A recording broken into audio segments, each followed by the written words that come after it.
In this movie, I'll show you how to turn our stained glass window into a seamlessly repeating tile pattern and give it the appearance of being unevenly lit as well here inside Photoshop.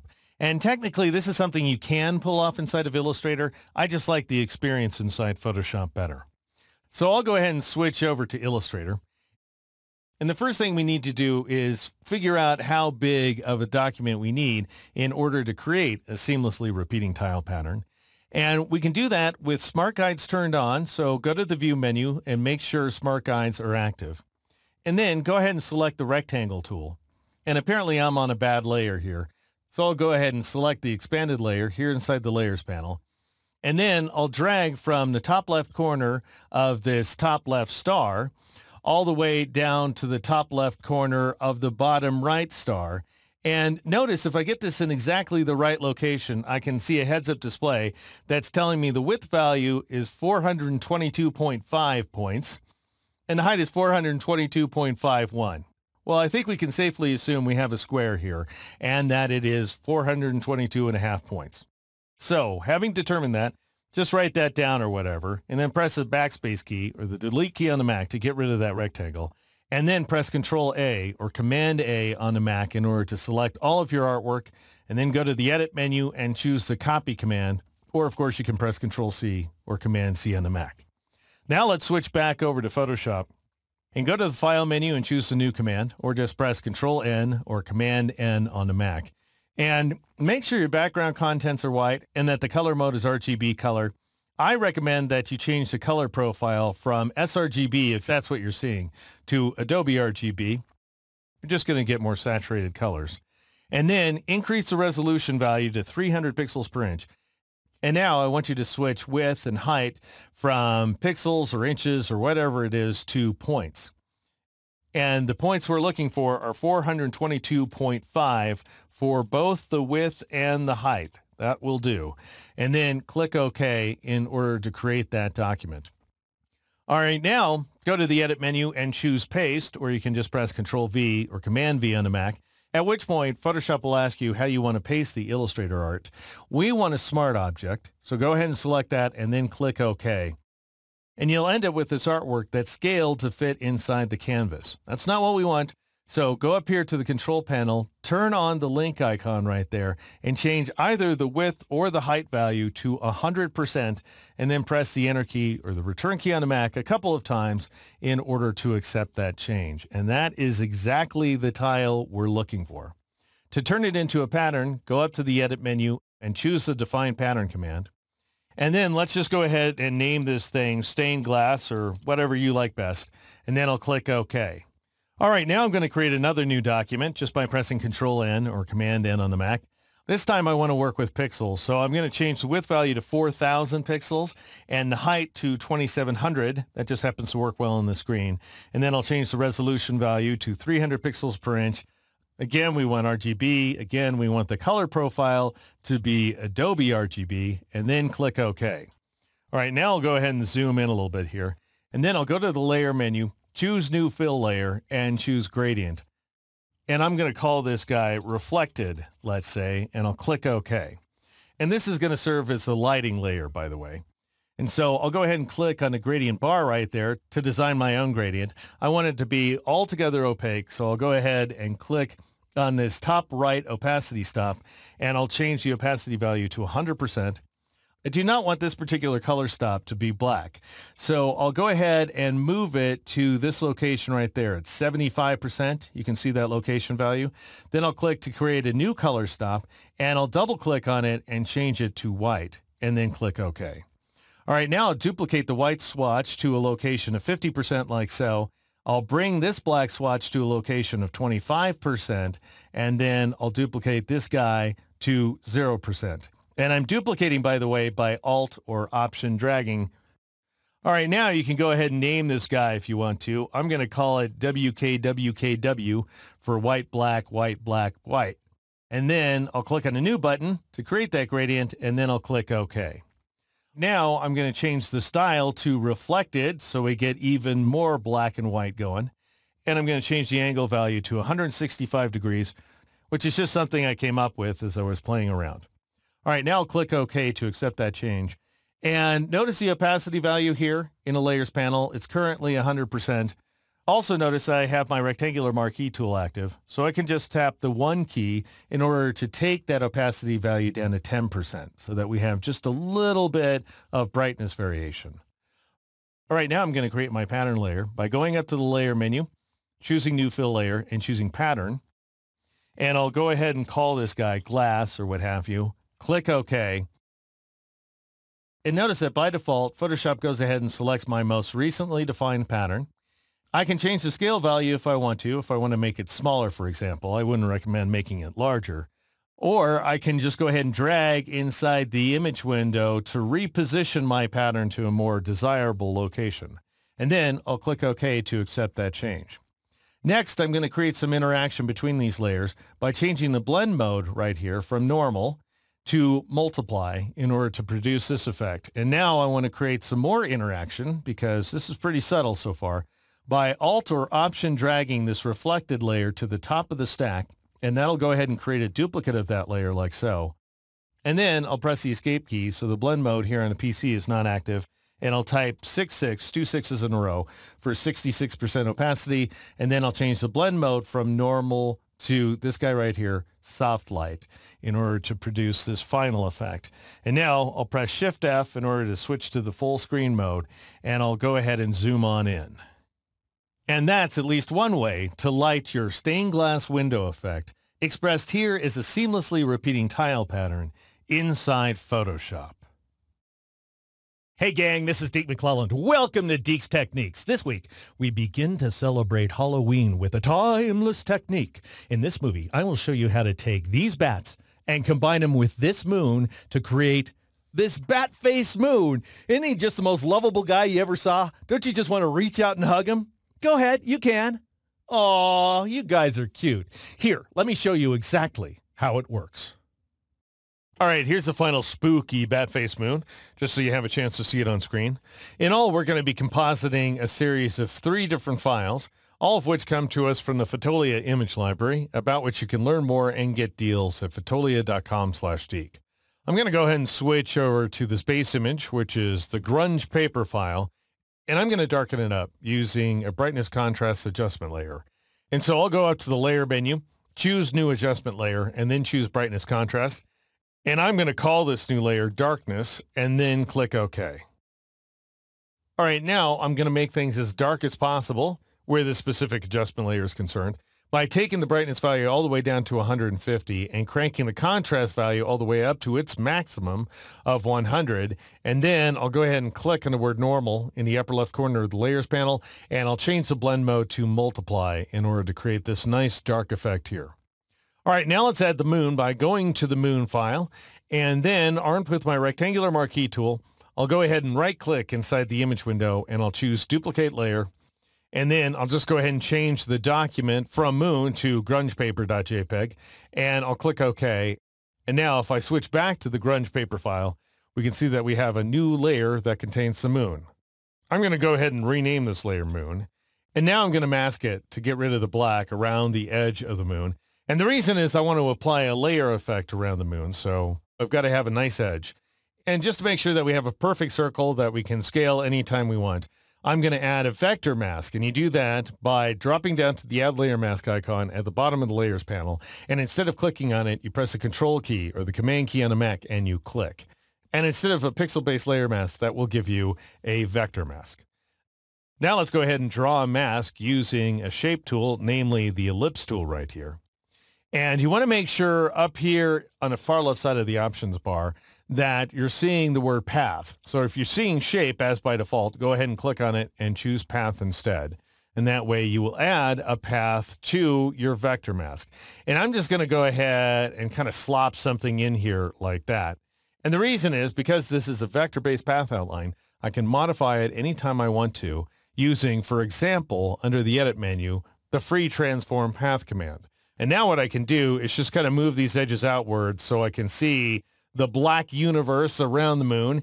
And now I'll go ahead and drag this bottom right point up and to the left so that I'm cutting into the edge right there. and I'll go ahead and drag the top left point down and to the right until I'm cutting into that edge as well. And it's going to be better if you see too little as opposed to seeing too much, because you don't want to see that black edge at all. And assuming that you're not, just go ahead and press the Enter key or the Return key on the Mac to accept that change. All right, now I'm going to click on this vector mask thumbnail right here to turn it off so we're no longer seeing the path outline. And I'm going to change the blend mode for this layer from normal to screen. And if you know a thing or two about how Photoshop works, you might think, well, why did we create a vector mask when, after all, black would have dropped out naturally? Well, again, the reason is I want to add a glow around the moon. And to do that, I'll drop down to the FX icon at the bottom of the Layers panel, and I will choose Outer Glow. And I came up with this color right here. I'll go ahead and click on the color swatch and notice that it has a hue value of 30 degrees, so it's orange, a saturation of 30%, and a brightness of 100%. After which point, I'll click OK. We're looking for an opacity of 50%. The blend mode should be set to screen as by default. And I went ahead and cranked the size value right here up to 100 pixels, after which point I'll click OK in order to accept that change.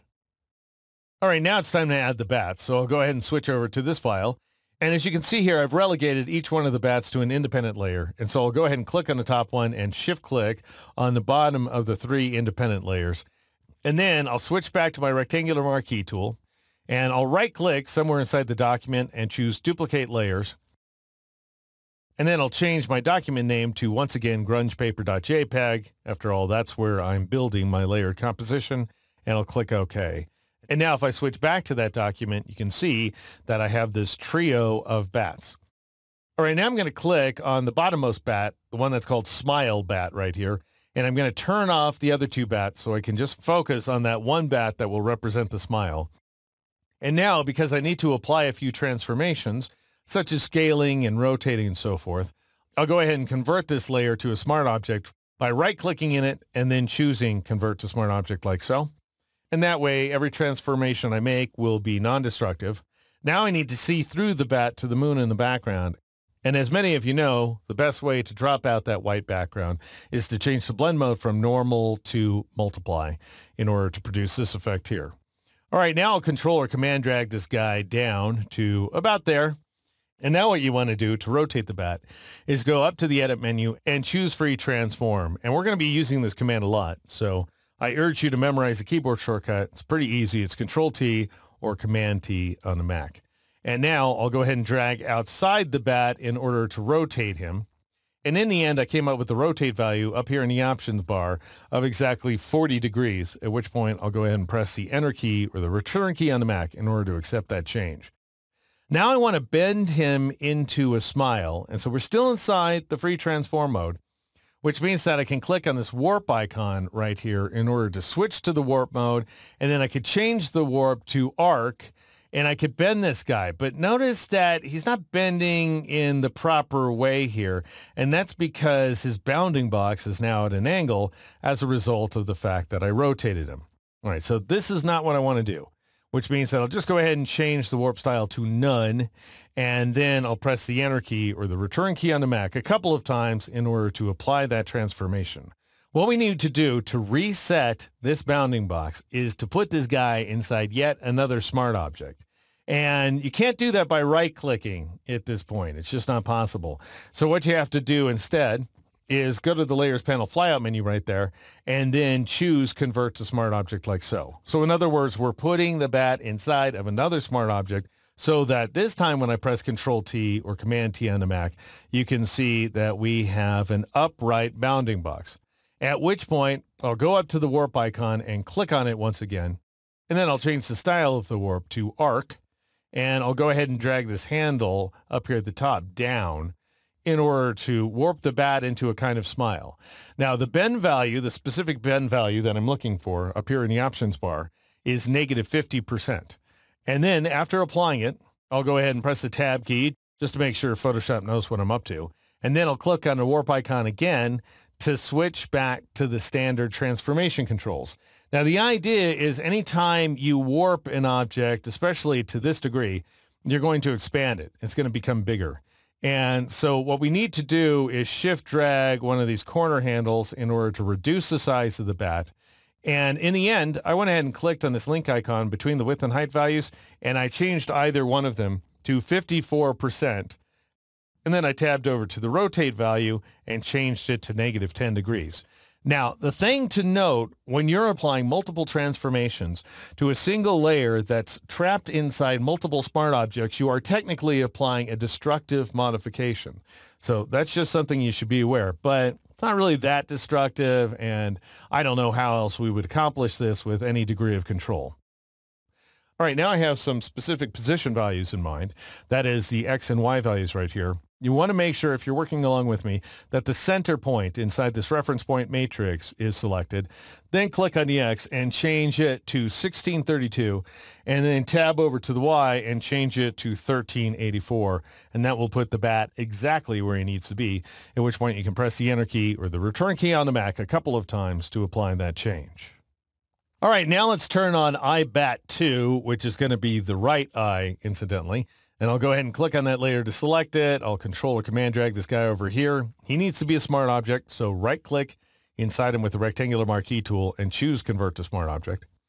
And then, so we can see what we're doing, change the blend mode from normal to multiply, so we drop out all the whites.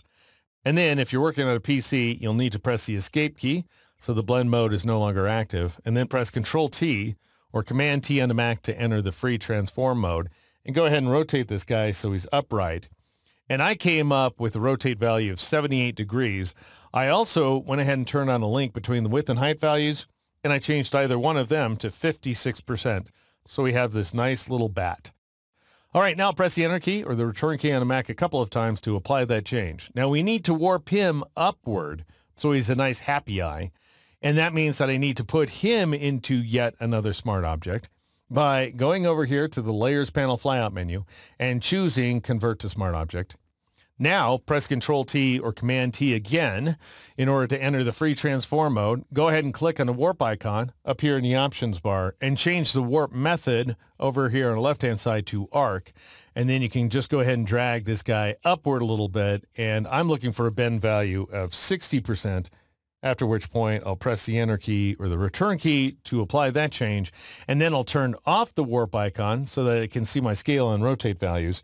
And I'm just going to cut to the chase here. I'm going to turn on the link between the width and height values, and I'm going to change either one of them to 62%, and then I'll tab over to the rotate value, change it to -3 degrees, and we're looking for an X value this time around of 1858 pixels, and a Y value of 746 pixels, which will produce this effect here, at which point you can press the Enter key or the Return key on the Mac a couple of times to apply that change. All right, that leaves us with just one more bat, which is this guy right there, IBAT1, which is going to be the left eye, in case that wasn't obvious. I'll go ahead and click on that layer to make it active. I'll Control or Command drag it down. I need it to be a smart object, so I'll right-click and choose Convert to Smart Object. And now I'll change this blend mode to multiply. So the same steps pretty much over and over again here. And now I'll press the Escape key, so the blend mode is no longer active. And then I'll press Control-T or Command-T on the Mac to enter the free transform mode. And I'll turn on the link between the width and height values. I'll click on the width value, and I'll change it to 66%. And because the link is turned on, the height value changes in kind. And then I'll tab over to the rotate value, and I'll change it to 20 degrees in order to produce this effect here. So the idea is that I am trying to get that bat to be upright. So entirely horizontal. That way I can more accurately warp that layer in an independent step. All right, so now I'll press the Enter key or the Return key on the Mac a couple of times to apply that change. Now we need this guy in its own smart object so that he's nice and upright. So go over here to the Layers Panel flyout menu, click on it, and choose Convert to Smart Object. Then press Control-T or Command-T on the Mac for the final time, and you want to click on the warp icon in order to switch to the warp mode, change the warp method to arc, and this time a bend value of 50% is just fine. So what that means is you can go ahead and click on the warp icon again in order to see the scale and rotate values. And now I'll go ahead and link the width and height values together. I'll click on the W to highlight its value, and I'll change it to 62%. And then I'll tab over to the rotate value and change it to -22 degrees. And now I'll change the X value to 1156. So in reality, I just sort of drug things around until I liked what I saw. But I just want to make sure that if you're working along with me, we get the same results. And now I'll change the Y value to 914 pixels, and I'll press the Enter key or the Return key on the Mac a couple of times to apply that change. All right, now I want to darken all the bats so they appear in silhouette. So I'll go ahead and click on that first layer, shift-click on the third layer so that all three of the bats are selected. And then I'll go up to the Layers panel flyout menu, and I'll choose New Group from Layers. That'll bring up the New Group dialog box, and so I'll just call this group Bats, and I'll click OK. All right, now I'm going to twirl this group open by clicking on this little so-called twirly triangle. And I'll click on the top bat layer, and then I'll go up to the Layer menu, choose New Adjustment Layer, and choose Levels. And then I'll go ahead and name this layer Silhouettes, let's say. And I'll click OK to create that new adjustment layer. And now I'll press Shift-Enter or Shift-Return to highlight the first value here inside the Properties panel. And I'll tab over to the second value, the so-called gamma value.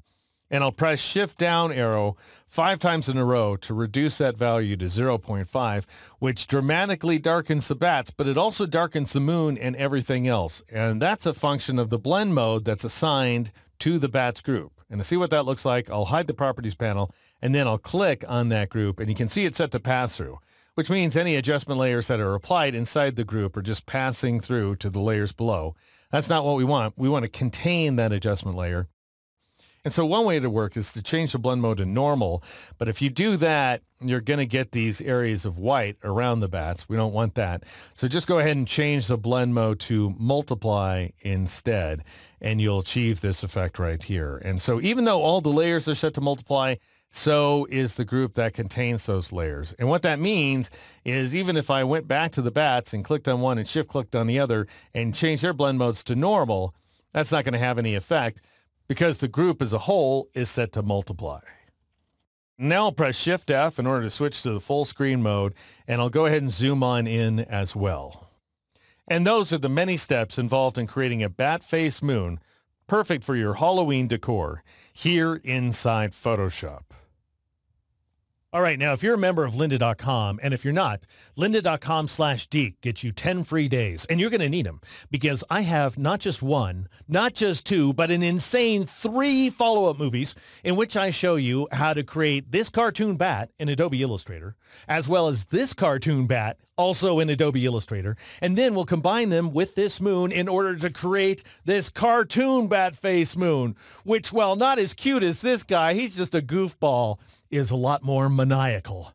If you're waiting for next week, I'm going to show you how to take this daytime photo of a boring mansion and turn it into this nighttime haunted house. There's even a ghost inside. Watch out. It's a ghost. Deke's Techniques, each and every week. Keep watching.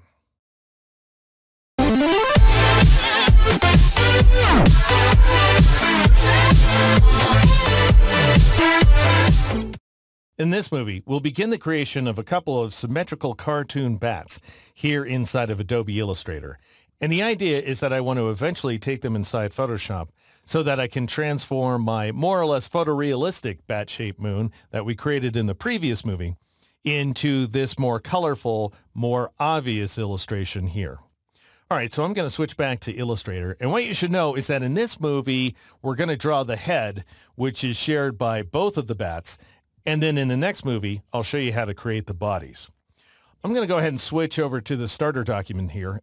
And you don't really need it, by the way. You can work along with me just fine by going up to the File menu, choosing New, and then change your profile to Basic RGB, just so that you're getting the same results as me. And you want your units to be set to points. Then change the width value to 1008 points and the height to 672 points. And again, that's really important because we're going to be drawing these bats in the most straightforward manner possible, which is by the numbers. All right, I'm going to cancel out because I've already done this in advance. And then what you want to do is set up a couple of center guides. And if you don't already know how to do this, you can find out how by checking out Deke's Techniques number 379, which came out right at the beginning of the year 2015. All right, I'm going to go ahead and throw this top layer away by dragging it and dropping it on a trash icon in the bottom right corner of the Layers panel. And then with a new top layer selected, which I've named Head in advance, I'll go ahead and select the Ellipse tool from the Shape Tool flyout menu. And as it just so happens, even though it may not look like it, these bats are created entirely with ellipses. And rather than dragging with the ellipse tool, I'm going to click with it in order to bring up the ellipse dialog box. And that way I can dial in a width and a height value of 100 points. And then I'll click OK in order to create that first shape. All right, now I'm going to press the Control key or the Command key on the Mac and drag it by its bottom anchor point. This is very important. And if you're working along with me, a couple of things. First of all, you want to make sure your bounding box is turned off. Otherwise, it's just going to get in the way. And you also want your Smart Guides turned on. And because there's no check mark in front of my Smart Guides command, I'll go ahead and choose it. All right, now I'll once again press and hold the Control key or the Command key on the Mac in order to temporarily gain access to my last used arrow tool, which happens to be the black arrow. And then I'll drag that shape by its bottommost anchor point until it snaps into alignment with those center guides. All right, now let's create another circle, but this time I want to create it from the center out, from this top anchor point right there. And you do that by pressing the Alt key or the Option key on the Mac and clicking. And because you press the Alt or the Option key, you're going to create this ellipse from the center out. And because you clicked, you brought up the ellipse dialog box. All right, because our width and height values are the same, I'll just go ahead and turn on a link icon.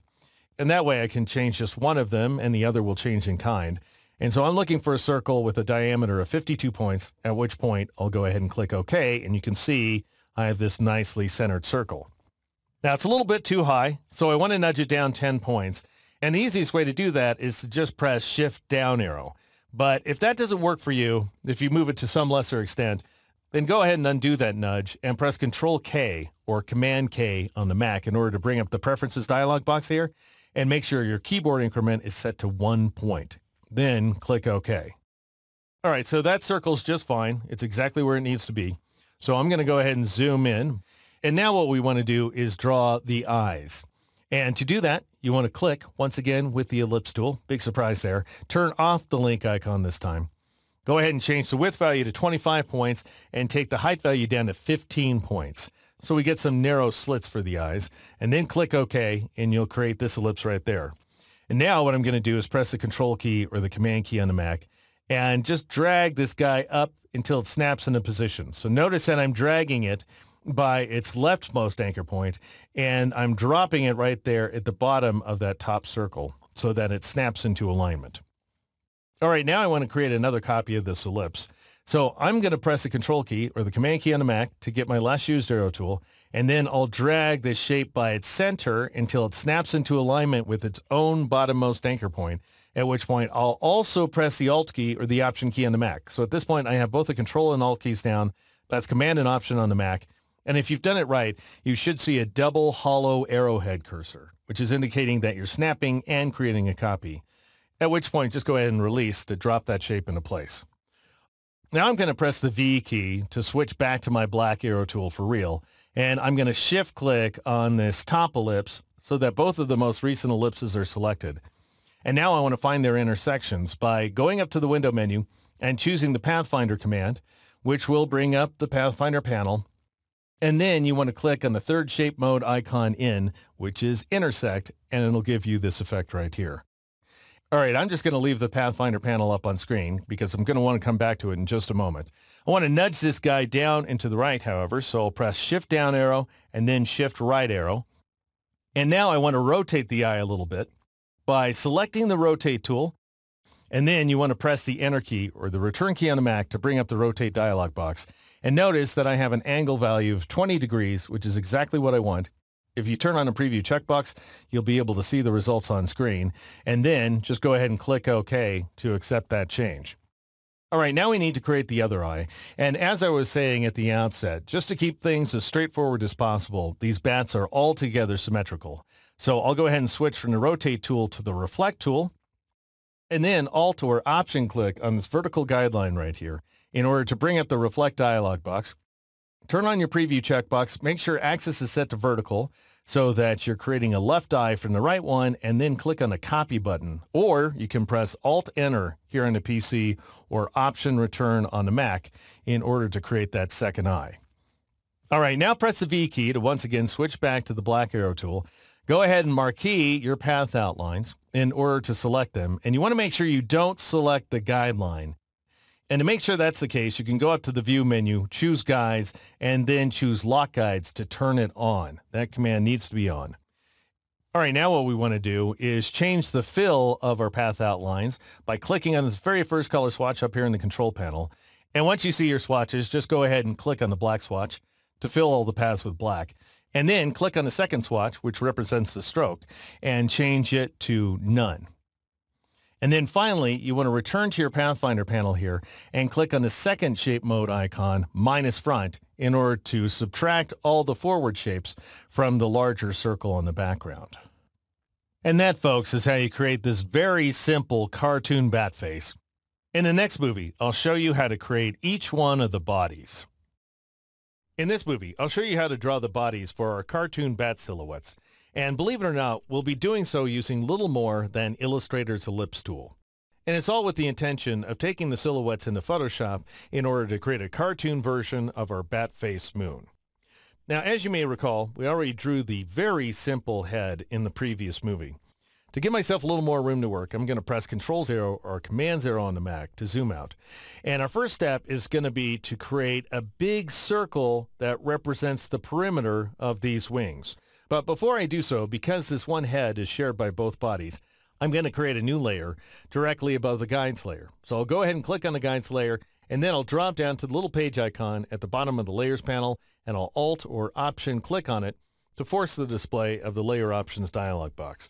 And now I'll go ahead and call this layer Smile Bat, and I'll change its color to, let's say, gold.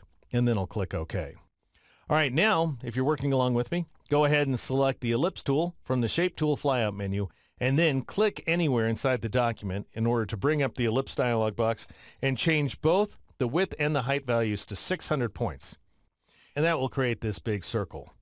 All right, now you want to press the A key to switch to the white arrow tool, and then click on this top anchor point to select it, and then press the backspace key or the delete key on the Mac to get rid of it, and then join the remaining endpoints by pressing Control-J or Command-J on the Mac. All right, now let's go ahead and drag this guy into the proper position. Notice its center point still exists, but it's gone ahead and moved down. And so I'll just drag the shape by its center until it snaps into alignment with the intersection of the two guidelines right there. And for the best results, you want to go to the View menu and make sure that your Smart Guides are turned on. All right, now we need to carve a couple of ovals out of our big half circle. So go ahead and switch back to the Ellipse tool, and then click once again any place inside of your document. Change the width value to 300 points this time around, and change the height value to 150 points, and then click OK. And now you can press the Control key or the Command key on the Mac to get that last used arrow tool. It's the white arrow tool, but it doesn't really matter since the entire shape is selected. And so just go ahead and drag the shape by its right anchor point until it snaps into alignment with the right side of the half circle. I don't want this sharp of a transition right here. This sharp corner is not going to work out well. So we need to bend this segment up a little bit. And just so you and I get the same results, go ahead and switch to the rectangle tool here in the Shape Tool flyout menu, and then click on the guides layer, if you got one, in order to make it active. And go ahead and click, again, any old place, doesn't really matter at this point, and set the width of this rectangle to 24 points, and then set the height to 42 points, and then click OK. So some pretty easy numbers to remember.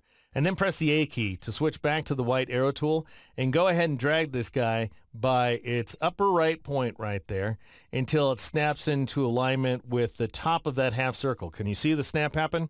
It's indicated by those green Smart Guide lines. Just go ahead and right click on that shape. Even though it's located below the other two, it'll remain selected.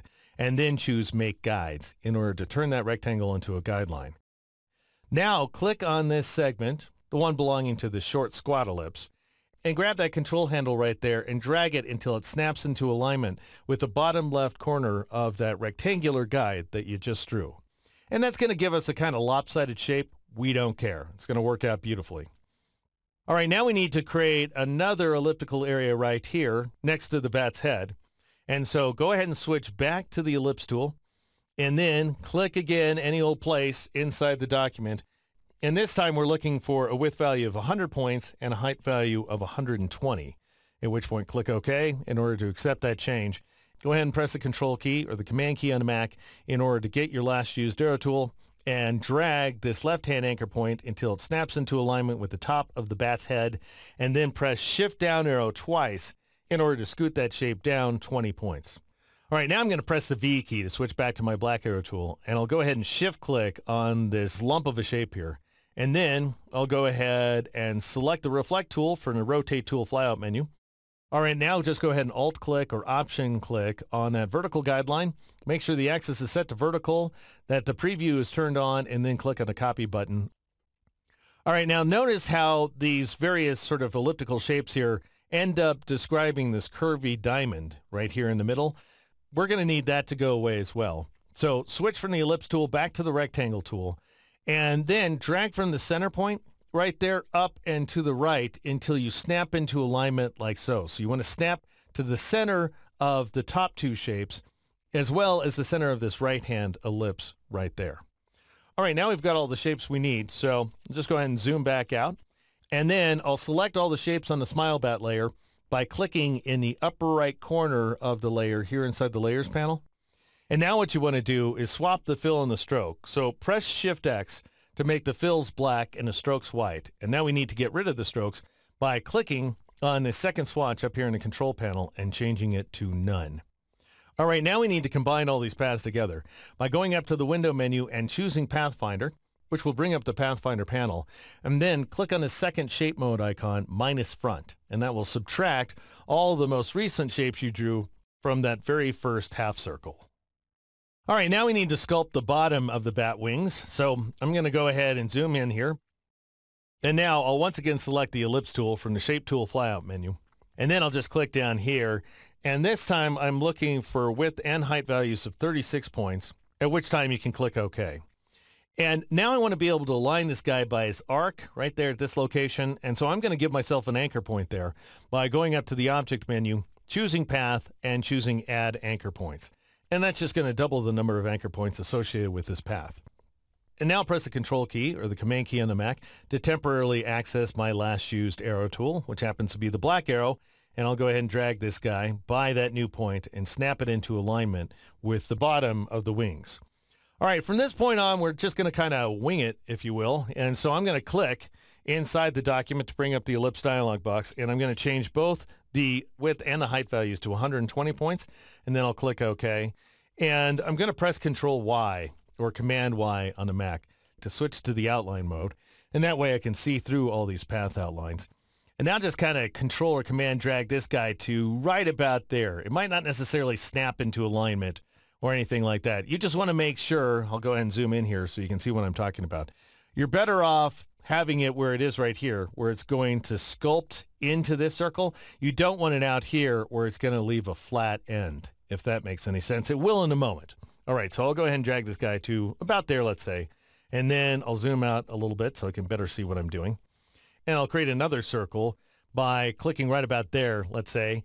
And because I want these points to change together, I'm going to turn on this link icon, and then I'll change the width value to 150 points, and the height value will change as well. And now I'll Control or Command drag this guy to, let's say, right about there. So we're just eyeballing it. Or if you want more of a cut, I guess this might be better. So these guys are going to sculpt into the wing.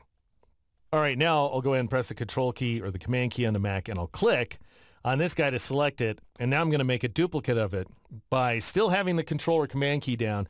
I'll drag it up to this location here, and then I'll press the Alt key or the Option key on the Mac in order to make a copy, and then I'll drop that copy into place. All right, now let's zoom out a little bit like so. And I'm going to press the V key to switch to my black arrow tool, and I'll shift click on these three circles so that I now have a total of 4 circles selected. And I'm going to flip them by switching to the reflect tool. We don't really need to be in the outline mode anymore. In fact, it's confusing sometimes when you're working with guides. So I'll press Control Y or Command Y on the Mac to switch back to the preview mode, and I will Alt click or Option click on that vertical guideline in order to bring up the reflect dialog box. Make sure axis is set to vertical, preview is turned on, click on the copy button in order to create a copy of those shapes. All right, now we want to subtract these guys as well. So go ahead and click once again in the upper right corner of the smile bat layer here inside the Layers panel. And then with the Pathfinder panel still open, go ahead and click on minus front in order to subtract all those circles from the bat wing. And now I'm just going to go ahead and center my zoom so that I can make sure everything looks the way it should. All right, now I would love nothing more than if we were done, but the thing is, while this bat works nicely for the smile, it's not going to work for the eyes. We need bat wings that are curling down for those. And so even though it requires some more labor, it's not hard to pull off. What we're going to do here is create yet another layer, but first I'm going to turn off the smile bat layer in order to protect it from harm. And then I'll drop down to the little page icon at the bottom of the layers panel, and I will Alt or Option click on it to bring up the layer options dialog box. And I'll call this guy iBat, and I'll change its color to violet, and then I'll click OK. All right, now I want to create yet another ellipse, so I'll switch to the ellipse tool. And this time I want it to be centered right there at the intersection of those two guidelines. So I'm going to Alt or Option click at that location, and then I'm going to change the width value to 600 points. Because I have the link icon turned on, that changes the height value as well. So I'll turn the link off and then change the height value to 300 points and click OK. And we now have this big, huge ellipse that's essentially obscuring our view of everything. So I'm going to press Shift X in order to swap the fill and the stroke so that the fill is invisible. All right, now I'm going to move this guy down 30 points by pressing Shift down arrow 3 times in a row. All right, now we need to create another ellipse, although this time it doesn't have to be centered at quite that location. So I'll just click right about here.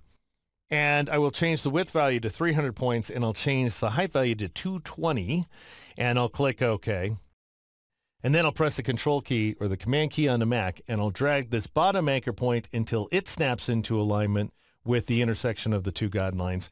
And I'll press the up arrow key a total of 1, 2, 3, 4, 5, 6 times, like so. And this all assumes, by the way, that your keyboard increment is set to 1 point, as I suggested in the previous movie. All right, now we're going to need to sculpt the bottom of the wing. And so I'm going to start with a very small circle. And so I'll click with the tool in order to bring up the ellipse dialog box. And I'll change both the width and the height values to 20 points and then click OK. Right now, we want to Control or Command drag this left-hand point so it snaps into alignment right there. And now we want to move this guy down 100 points. So press Shift down arrow 1, 2, 3, 4, 5, 6, 7, 8, 9, 10 times, like so. All right, now I'm going to zoom in a little bit here and click again with the ellipse tool, turn on a link since we've got a circle, and I'll change the width value to 80 points as well, and then I'll click OK, and now I'll Control or Command drag this left-hand point until it snaps into alignment with the center of the previous circle, and then I'll press the right arrow key 5 times, 1, 2, 3, 4, 5, in order to nudge that shape to the right, a total of 5 points. All right, now I'm going to click again, and I'm going to change the width value to 120 points. That changes the height to 120 points as well, which is exactly what I want.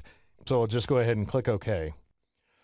And then I'll Control or Command drag this guy by its left point until it snaps to the right point of the smaller circle next to it. And I will press Shift left arrow in order to scoot that shape 10 points to the left, and then Shift up arrow 1, 2, 3 times in order to nudge it upward a total of 30 points. That leaves us with just one more ellipse, which you can create by clicking with the ellipse tool. What a surprise.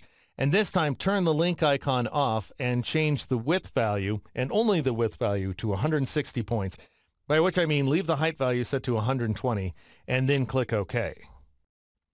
All right, now you want to press the Control key or the Command key on the Mac and just drag the shape until it snaps into alignment like so.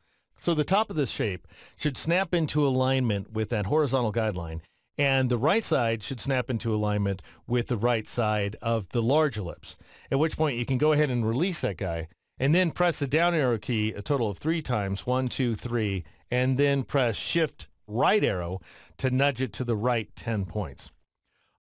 All right, now we're ready to reflect some copies of these shapes, so press the V key to switch to the black arrow tool.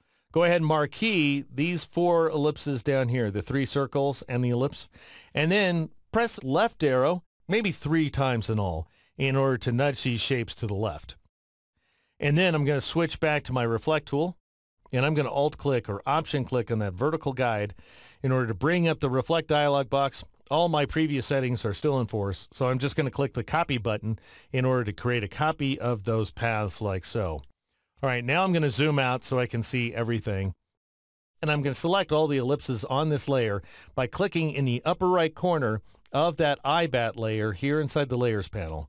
And now I'll press Shift X in order to swap the fill and stroke so that we have a bunch of black ellipses with no strokes. And then you want to click on that same shape mode, minus front, there in the Pathfinder panel in order to cut all that stuff away. Now notice that that leaves us with a group, as we can see over here on the far left side of the control panel. That's not what we want, so I'm just going to go ahead and dismiss the Pathfinder panel, and then I'll go up to the Object menu and choose the Ungroup command. And now that we have two independent path outlines, just press the V key to switch back to the black arrow tool, click off the paths to deselect them, select the bottom path by clicking on it, and then press the backspace key or the delete key on the Mac in order to remove it from your illustration. And that, friends, is how you create a couple of bodies for your cartoon bat silhouettes. One to represent the smile and the other to represent the eyes for our cartoon bat-faced moon back there inside Illustrator.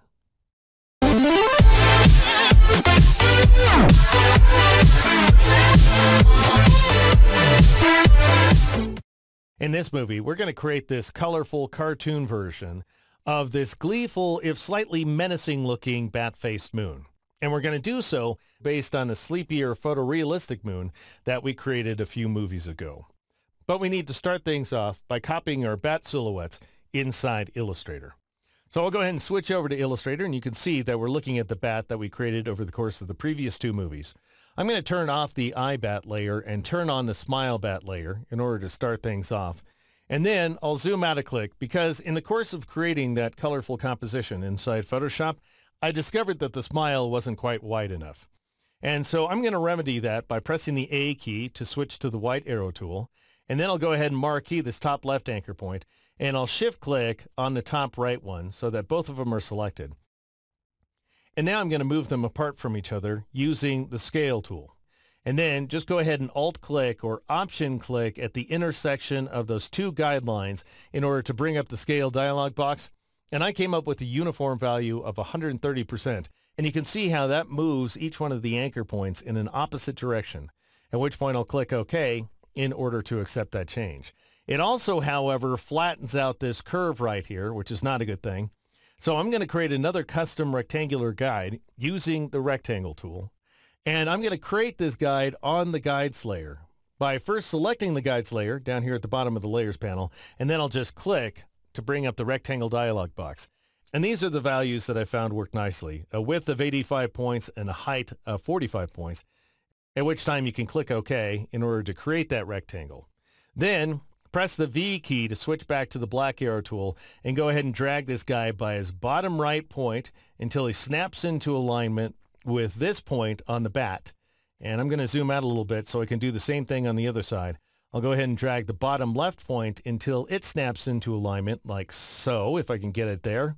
And then I'll press the Alt key or the Option key on the Mac and release to create a copy of that rectangle. And then I'll shift click on the first one and I'll right click inside the document and choose Make Guides.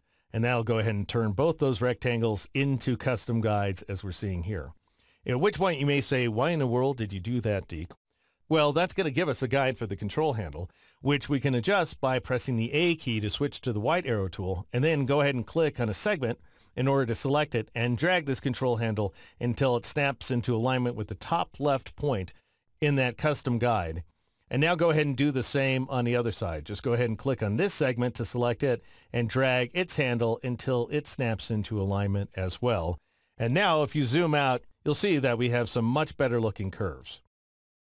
All right, now we want to copy this bat by pressing Control A or Command A on the Mac to select everything that's visible inside this document, and then press Control C or Command C on the Mac to copy those path outlines. Now go ahead and switch back over to Photoshop and click on this bats group up here at the top of the stack inside the Layers panel, and just press the backspace key or the delete key on the Mac to get rid of it. And then press Control V or Command V on the Mac in order to paste your path outlines into Photoshop. At which point Photoshop is going to ask you how you want to paste the path outlines. We're looking for a shape layer. So select that final option and then click OK. All right, now I'm going to go ahead and rename this layer Smile and then press the Enter key or the Return key on the Mac to accept that change. We need a couple of center guides. So go up to the View menu and choose New Guide, and then set the orientation to vertical or horizontal, doesn't really matter at this point, and change the position to 50% and click OK. And now return to that command under the View menu. You choose New Guide, and then go ahead and select horizontal this time if you selected vertical last time, and then enter 50% once again and press the Enter key or the Return key on the Mac. All right, now let's go ahead and scale this bat by going up to the Edit menu and choosing the Free Transform command. And I ultimately went ahead and linked these two values together, the width and height value, and then I changed either one of them to 40% in order to reduce the bat like so. And then what you want to do is go over to the Y value, assuming that you're working along with me, and you want to change it to 500 more than it is right now. So currently it's 1006.5 for me. I'm going to change it to 1506.5 and then press the Enter key or the Return key on the Mac to accept that change. And now what you want to do is switch to the black arrow tool, the so-called path selection tool. And with that tool selected, you don't actually have to click on anything. I just want you to notice, I'll go ahead and zoom in here. See how we have a couple of independent path outlines? I want to fuse them together by going up to the path operations icon and then choosing merge shape components. And that will go ahead and merge everything into a single compound path. All right, now I'm going to zoom back out and I'm going to switch back over to Illustrator. And I'll turn off the Smile Bat layer and turn on the iBat layer and then press Control A or Command A on the Mac to select all the paths and press Control C or Command C on the Mac to copy them.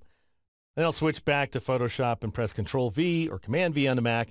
Yes, again, I want a shape layer, so I'll just go ahead and click OK. I get this big layer, as you can see here, and notice it's very important you do this step. Notice that we have some independent path outlines here. We need to once again fuse them together by going up to the path operations icon and choosing merge shape components. And now let's rename this layer eyes because that's what it's going to be.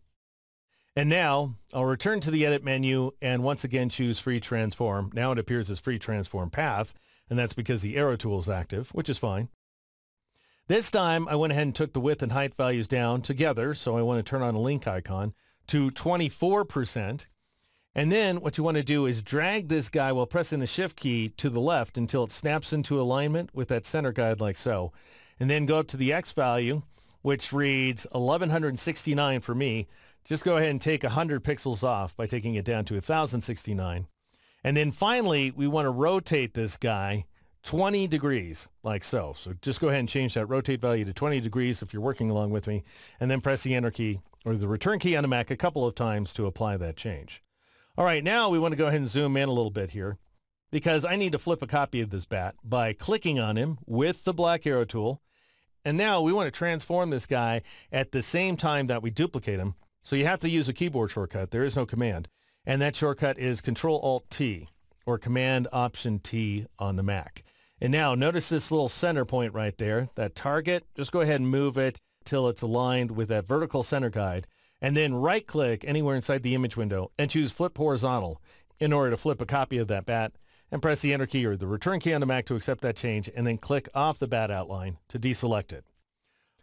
All right, now we're going to make a few color modifications, starting with this background here. Go ahead and double-click on it in order to convert it to a new layer, and we'll go ahead and call this guy Paper Sky, and then click OK. And now let's colorize it by dropping down to the FX icon at the bottom of the panel and choosing Color Overlay.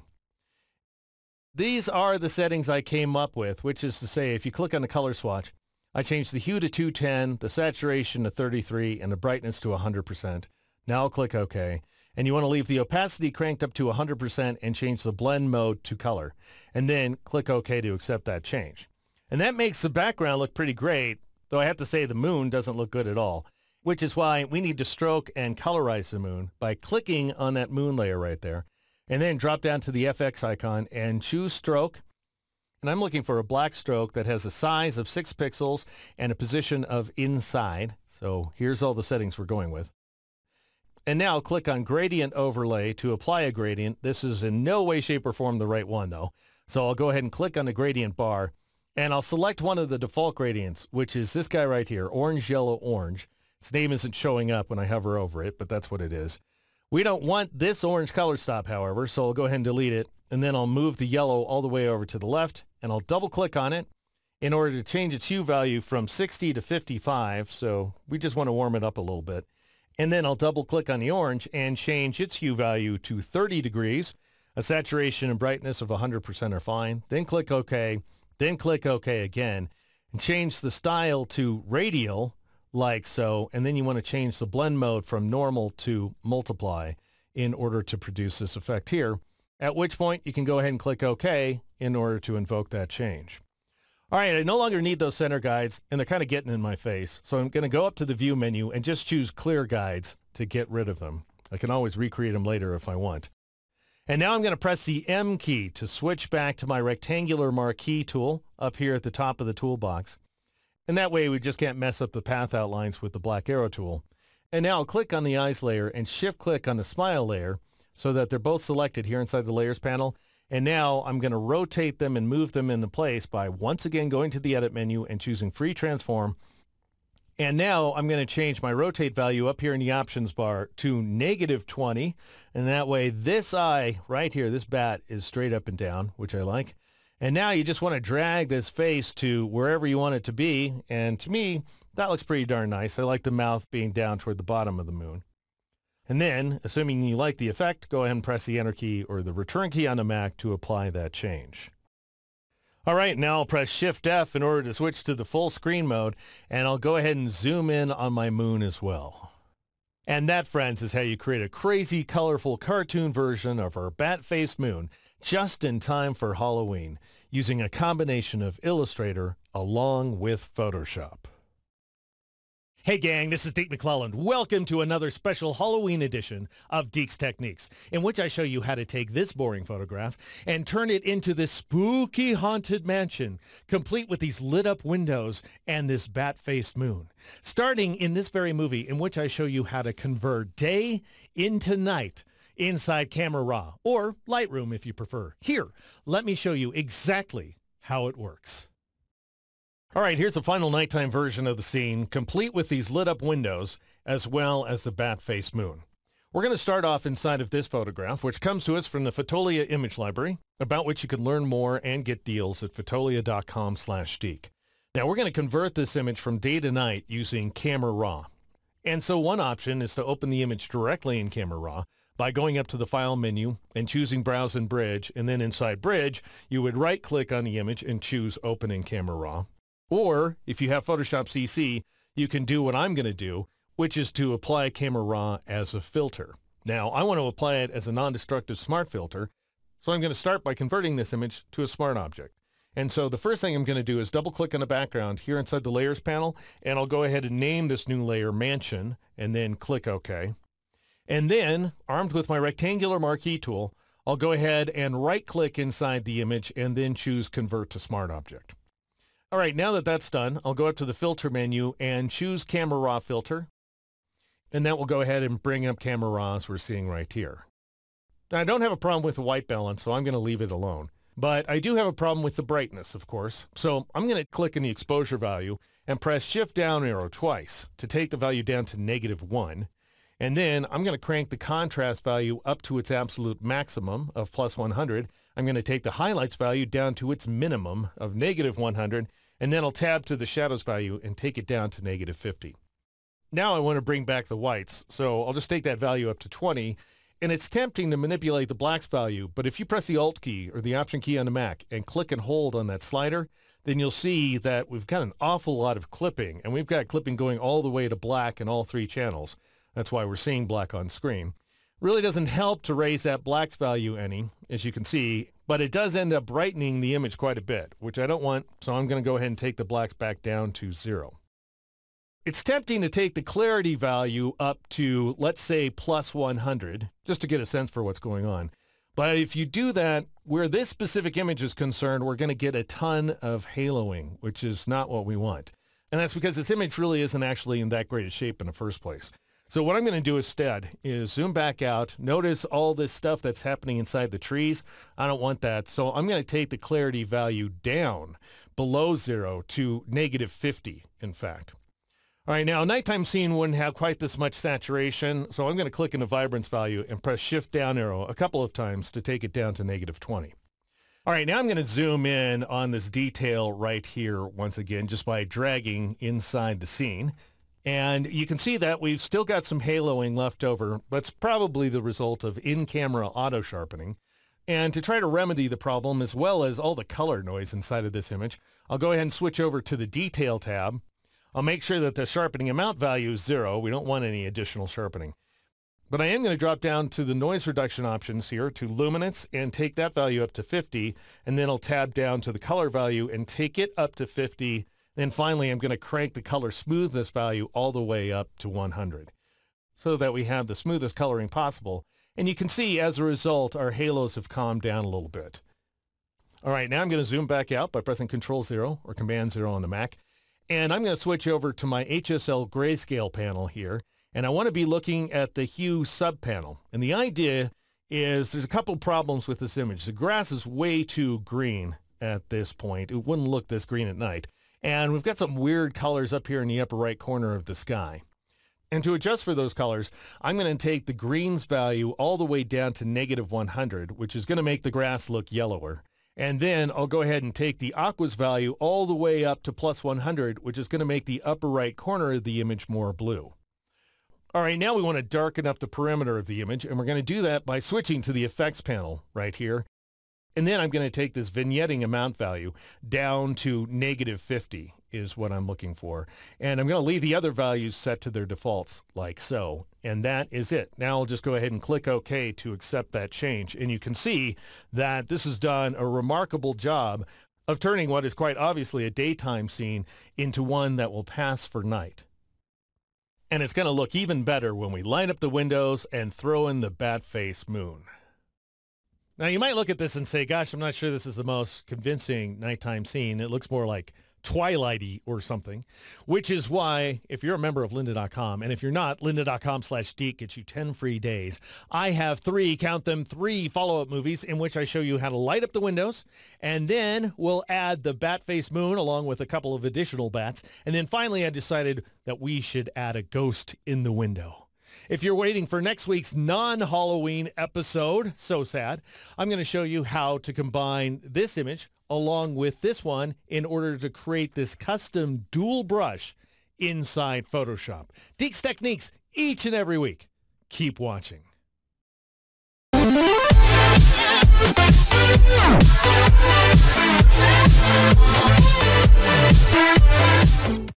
In this movie, I'll show you how to light up the windows in our nighttime mansion. And we're going to do so using a very basic adjustment layer, as you're about to see, that's masked using vector-based path outlines. So I'm going to go ahead and switch over to my image in progress here. And then I'm going to zoom in on these top right windows. And you want to get in there really tight. And then go ahead and select the pen tool.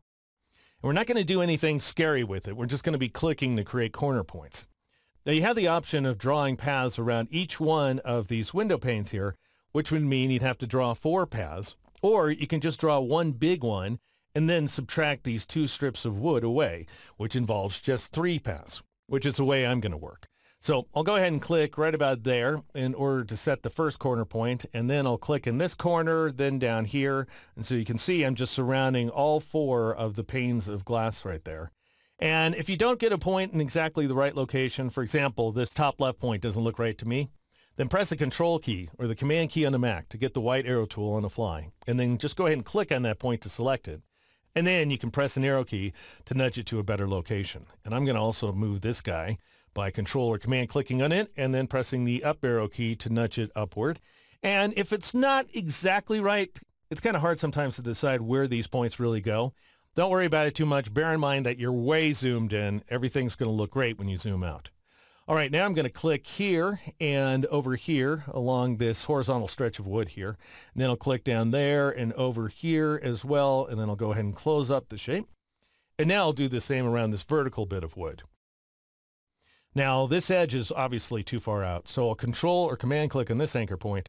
And then I'll Control Shift click or Command Shift click on this one in order to select both of them. And then I'll press the left arrow key in order to nudge those points to the left. All right, now what you want to do is switch to the black arrow tool, which Photoshop calls a path selection tool, and then go ahead and marquee all of the path outlines to select them. All right, now what you want to do is go up to the layer menu, choose new adjustment layer, and then choose invert. That's going to bring up the new layer dialog box, and I'm going to name this layer Windows, and then click OK. Now that causes the display of the properties dialog box, which doesn't do anything but tell me that there are no options for invert, which is why I'm just going to go ahead and close this panel. Now what you want to do is shift click on this big path right here in order to deselect it And so now with just the two crossing paths selected, I'll go up to the path operations icon up here in the options bar.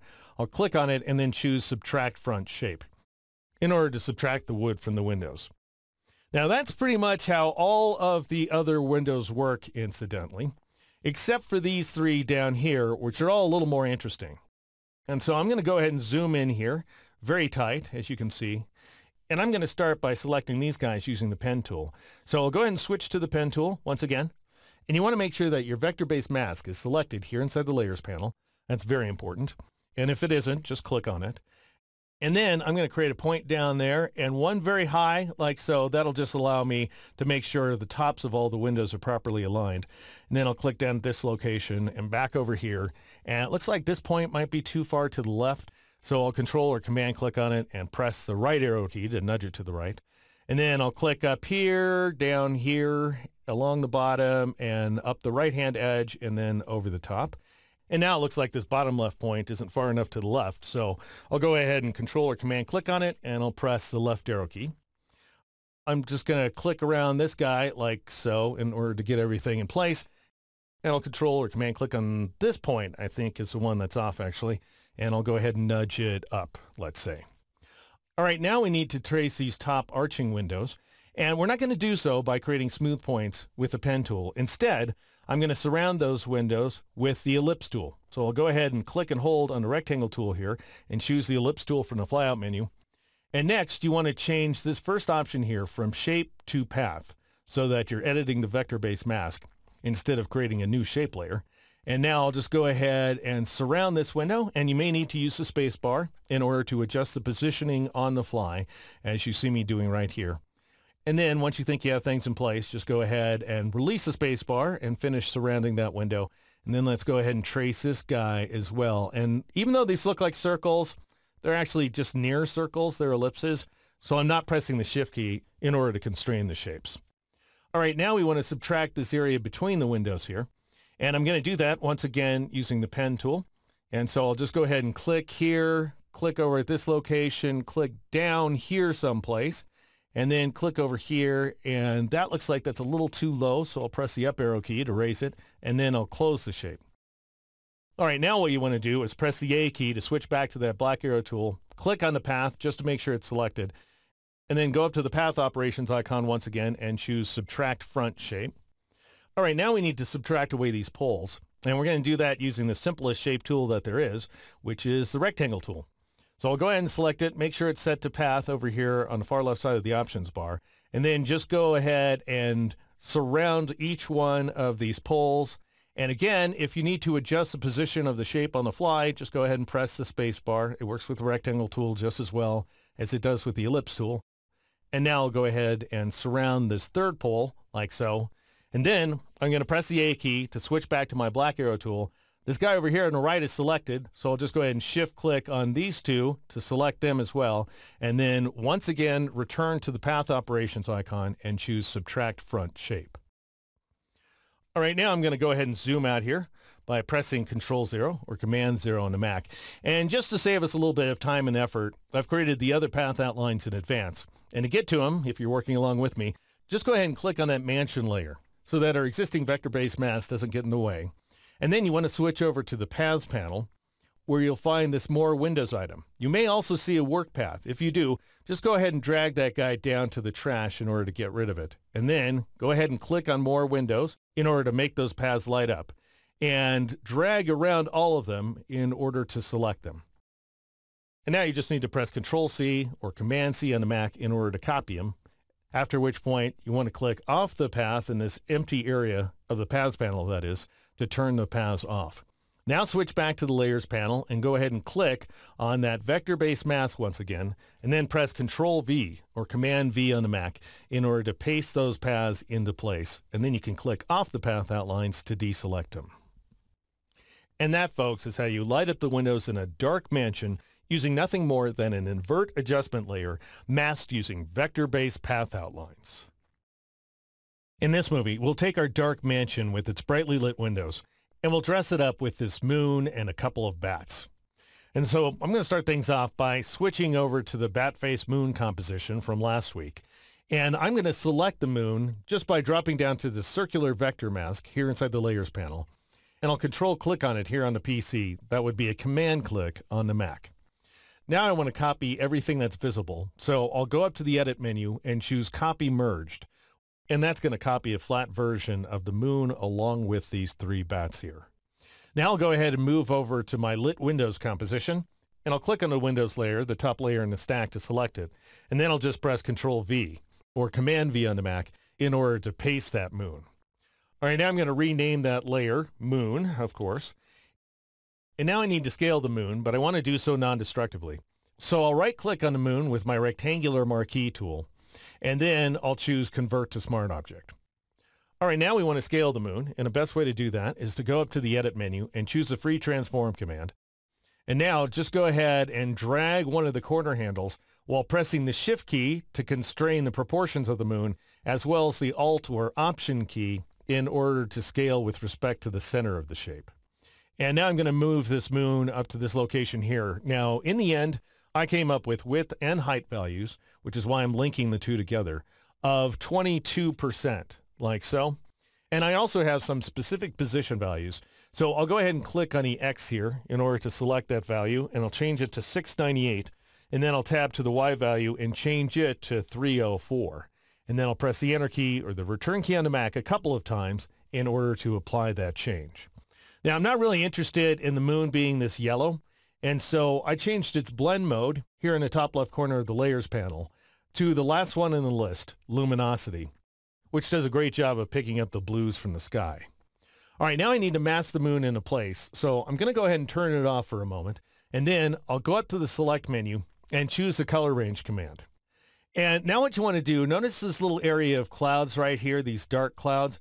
Go ahead and click on it in order to make that a base for the selection. And it looks like I'm selecting too much cloud action right there, so I'll click underneath it a little bit. You can see how it's turning gray here inside the little mask preview. I want it to be a light gray like it is right now. That looks pretty good. And then I'm going to shift drag across the blue of the sky in order to select a bunch of sky like so. And finally, I'll increase the fuzziness value here to 60. And if that ends up selecting into the clouds too much, because after all, the clouds are in front of the moon, not behind it, then you may need to just kind of start the selection over a little bit just by clicking around those clouds like so. And that looks pretty good to me, at which point I'll just go ahead and shift drag once again in the sky. I think this is going to work out pretty well. So I'll go ahead and click OK in order to select that region. And then I'll turn the moon layer back on, and with the moon layer active, drop down to the Add Layer Mask icon at the bottom of the Layers panel and click on it. And that works quite nicely. We've done a great job of masking out the mansion because after all, the moon's in back of it as well. I'm not terribly happy, however, with this much cloud appearing in front of this top right bat. And to fix that, I'll go ahead and switch to my brush tool. And notice if I right click inside the image window that I've set the size to 150 pixels. The hardness is set to 0%. That's very important. And then you want to make sure that your foreground color is white. If it's not, just go ahead and press the D key in order to instate the default foreground and background colors. And when you're masking, the foreground color is by default white. And then you want to go up to the mode and change it from normal to overlay. And then just go ahead and paint over that top right bat like so. And that way he's not getting covered up, but we are demonstrating that the clouds are partially obscuring the top of the moon.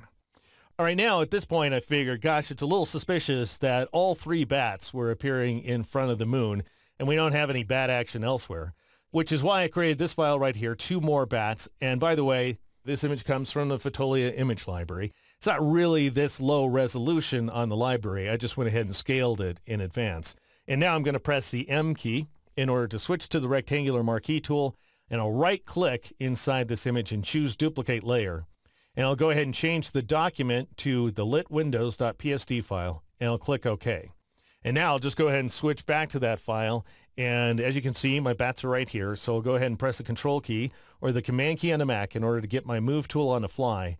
And I'll drag these guys so they're pretty much just sitting right on top of the house. And then I'll drop out the white background and blend the bats with the sky by changing the blend mode from normal to multiply in order to produce this effect here. And now you could just drag these guys wherever you want them to be. And that takes care of it. I'm going to go ahead and press Control 0 or Command 0 on the Mac in order to zoom out. And just to get a sense for how far we've come, I'll go ahead and Alt-click or Option-click on the eye in front of the mansion layer, and then I'll turn off its smart filters. And you can see this is the original daytime image. This is the image as it appears converted to night. This is it looking much better with brightly lit windows, which helps make sense of some of the bright spots on the wall. And then we've got the moon and the bats up here in the sky.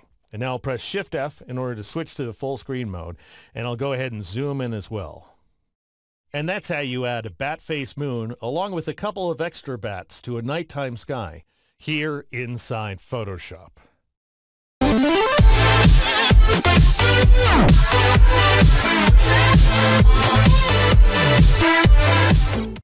All right, so at the last minute, I decided this should be a haunted mansion, which means, of course, that we need a ghost, as we're seeing down here in the bottom right window. And I'm going to show you exactly how I created that ghost in this very movie. And so the first step was to go to the Fotolia image library, about which you can learn more and get deals at fotolia.com/deek, and run a search for ghost. And my favorite hit was this image here. Now we need to select the ghost, and the easiest way to do that is to switch to the channels panel so we can see what we have to work with. And you can see if I click on a red channel, the background is very light, but it's even brighter in the green channel, and it's pretty much non-existent in the blue channel, which means that we can use it all by itself to select this image. And so I'll go ahead and click on RGB to make it active once again, and then I'll Control or Command click on the blue channel to load it as a selection. That goes ahead and selects the background and not the guy. So to reverse the selection, go up to the Select menu and choose the Inverse command. All right, now we need to see if our selection's in good shape or not. And so I'm going to zoom in on it like so. And then I'll go up to the Select menu and choose Refine Edge. Now to gauge if the selection's any good, we want the background to also be black. So I'm going to change View to On Black like so. And that way we can see that any brightness at all is a problem. And so what we're seeing is a bad edge because, after all, we're selecting a little bit of that background. To get rid of it, first increase the feather value to 0.5 pixel, so just half a pixel, and that'll give us a little room to work with. And then go ahead and crank the shift edge value all the way down to negative 100%. Now on the video, it may look like we don't have any bright edges anymore, but if you're working along with me, you'll see some very dark grays around the edge. And to get rid of those, go ahead and crank the contrast value up to 50%, and they should pretty well disappear. At which point, go ahead and click OK to apply those changes.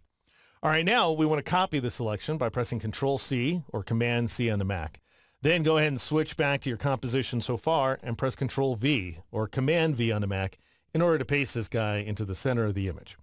All right, now go ahead and switch to the Layers panel. And I'm going to rename this layer, let's say Spectre, and I'll move it down to just in front of the Windows layer like so. And now I'll just Control or Command drag him out of the way so that he's in a better location. I also wanted to make him more of an indigenous color so he better matches the house. And this is a color I came up with. You can bring up the color panel, of course, by going to the Window menu and choosing the color command. And then I went ahead and clicked on the flyout menu icon in the upper right corner of the panel and chose HSB sliders. I dialed in a hue value of 30 degrees, which is orange. Then I cranked the saturation value down to 30% so that we get brown, and I took the brightness down to 15%. And now to fill this guy with that color, I'll press Shift-Alt-Backspace. That's Shift-Option-Delete on the Mac. All right, now I want to scale this guy, but I want to do so non-destructively. So I'm going to convert him to a smart object by right-clicking in the image window with the rectangular marquee tool, and then I'll go ahead and choose Convert to Smart Object. All right, now we want to scale this guy by going up to the Edit menu and choosing Free Transform. And now I'll drag one of these corner handles. In his case, I'm not really interested in locking down the proportions because I need him to be a little skinnier than he is tall. And so in the end, I changed the width value to 26%, and I took the height value to 29% like so, after which point I'll just press the Enter key or the Return key on the Mac a couple of times to apply that change. All right, now we want to move this guy down, so I'll just go ahead and Control or Command drag him so that we're not seeing any white at the bottom of his coat. And then I'm going to put him inside the window by pressing the Alt key or the Option key on the Mac and clicking on a horizontal line between the Spectre and Windows layers. And that way the Windows layer is serving as a clipping mask. All right, now I'm going to press the 7 key to reduce the opacity to 70%. And just to make sure everything's the way it should be, I'll go ahead and change the blend mode to multiply so that we're evenly darkening the composition. All right, now at this point, I decided these curtains would look a little bit opaque in front of him. And to bring him out, go ahead and double click on an empty portion of this Spectre layer in order to bring up the layer style dialog box. I'll go ahead and move it over to the right, and I'll scroll the image to the left a little bit. And then I went ahead and took this underlying layer slider, the black slider triangle, all the way up until I could start seeing the curtains. But I don't want these choppy transitions, of course, so I'm going to divide this triangle in half by pressing the Alt key or the Option key on the Mac. And I'll go ahead and drag this left half, so that first value is 190, and I'll drag this right half until that second value is 230. And so the idea is anything that's darker than 190 is standing out. It's forcing its way through the ghost, and anything lighter than 230 is getting covered up. And then in between those two values, we're seeing gradual transitions.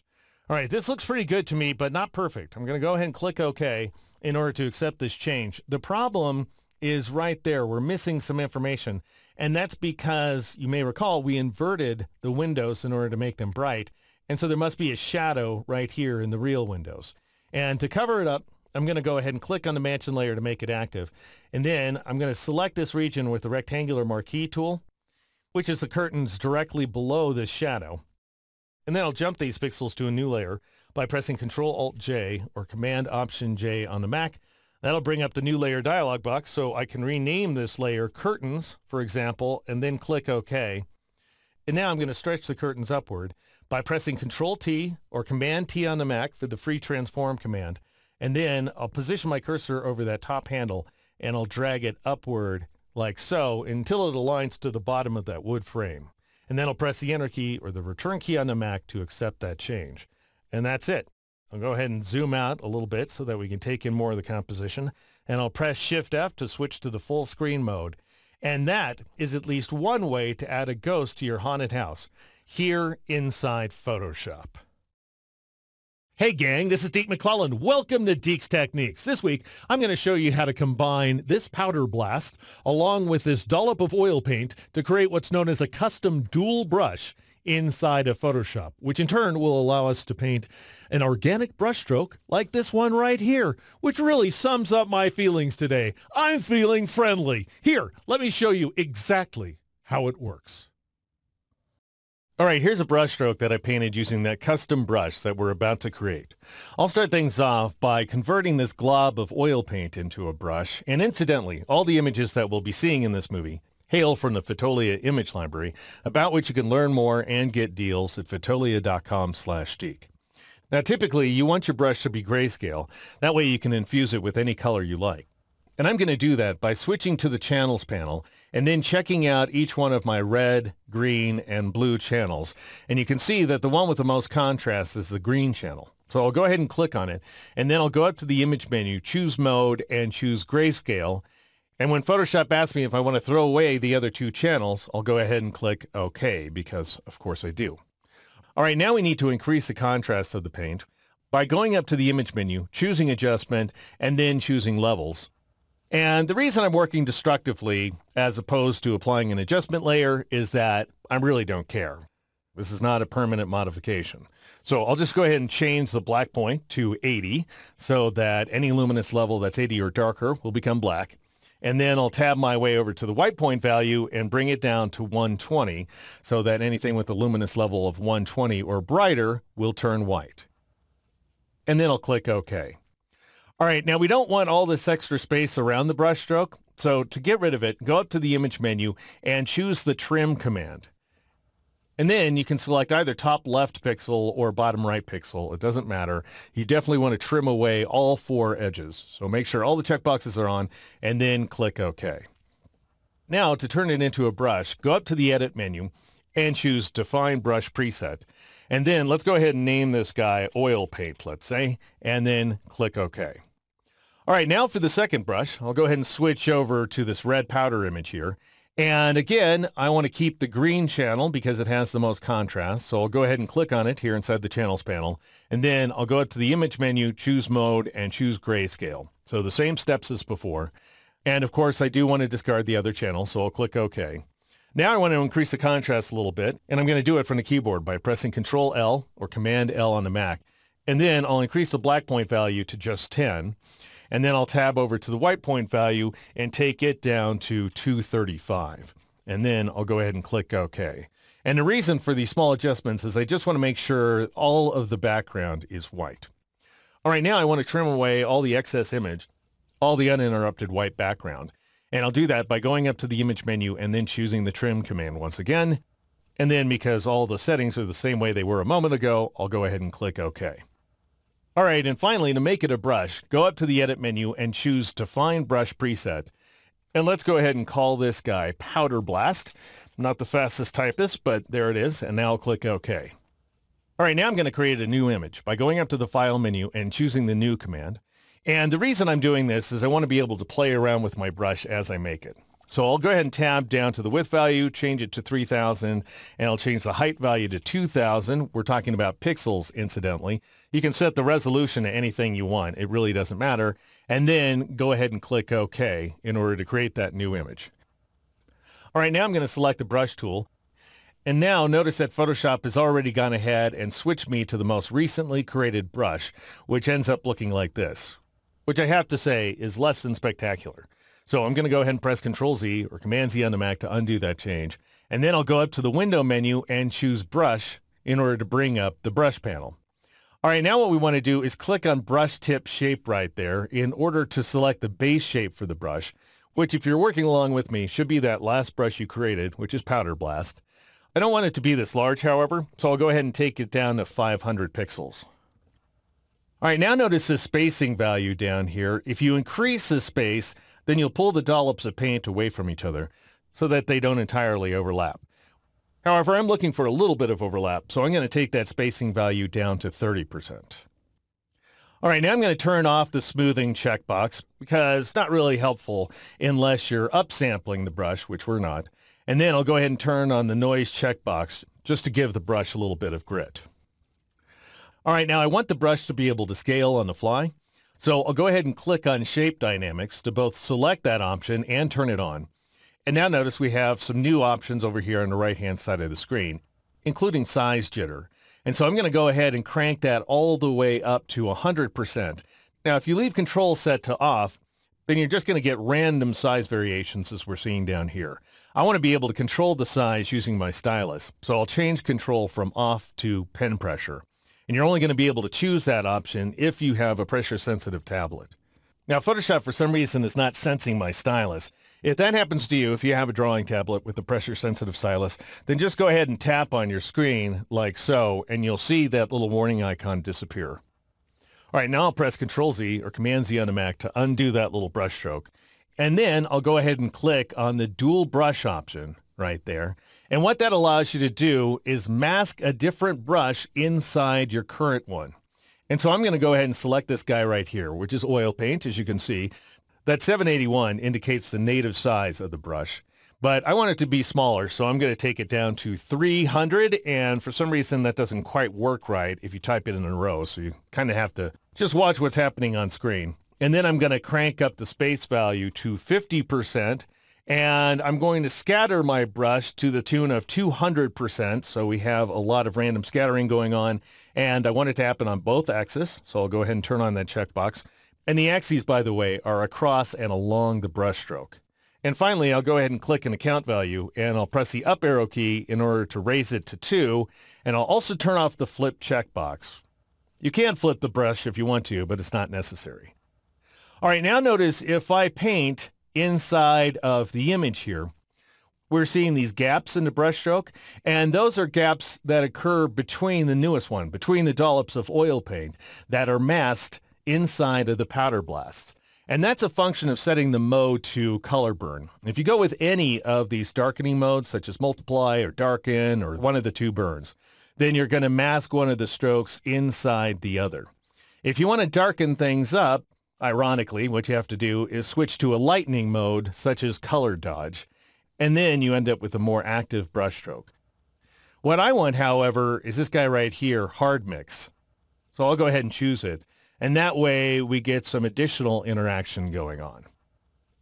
Now, assuming you'd like to use this dual brush in the future, you want to go ahead and save it out as a brush preset by clicking on the brush presets button right there, and then drop down to the little page icon at the bottom of the panel. And I'm going to go ahead and call this guy Powder and Paint, let's say, and then I'll click OK. And that way I can come back to this brush in the future.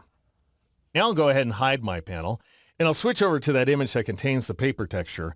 And I'll go ahead and switch back to the layers panel, and I'll turn off that brush stroke layer, and I'll create a new layer by pressing Control-Shift-N or Command-Shift-N on the Mac, and I'll just call this layer Writing, and then I'll click OK. And now I'm going to change the blend mode for this layer from normal to linear burn so we get some dark interaction going on.